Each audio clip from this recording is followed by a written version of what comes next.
আজকের রেসিপি কাতলা মাছের কালিয়া। ফার্স্টে মাছগুলোকে কেটে ভালো করে ধুয়ে নিলাম। এবার লবণ হলুদ দিয়ে আর একটু তেল দিয়ে ভালো করে মেখে 10 মিনিট রেখে দিলাম। ওইদিকে ফার্স্টে পেঁয়াজের একটা পেস্ট করে নিলাম। তারপর আদা রসুন আর লঙ্কার একটা পেস্ট তৈরি করে নিলাম। জিরে গুঁড়ো, ধনে গুঁড়ো, লঙ্কা গুঁড়ো, কাশ্মীরি লঙ্কার গুঁড়ো আর হলুদের একটা পেস্ট তৈরি করে নিলাম। এবার কড়াইতে তেলটা দিয়ে দিলাম।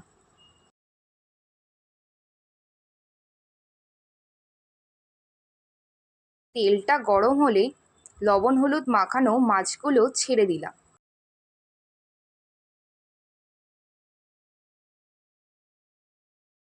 মাছগুলো এপিট ওপিট করে ভালো করে ভেজে নিলাম।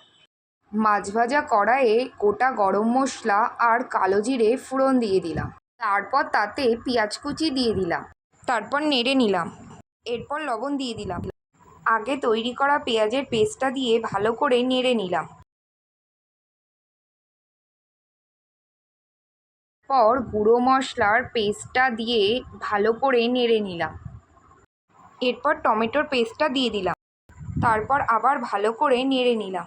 তারপর ওভেনটা একটু লো করে ফ্যাটানো টক দইটা দিয়ে দিলাম। এবার মশলা থেকে তেল ছাড়তে শুরু করলে পরিমাণ মতো জল দিয়ে দিলাম। ঝোল ফুটতে শুরু করলে একে একে মাছগুলো ছেড়ে দিলাম।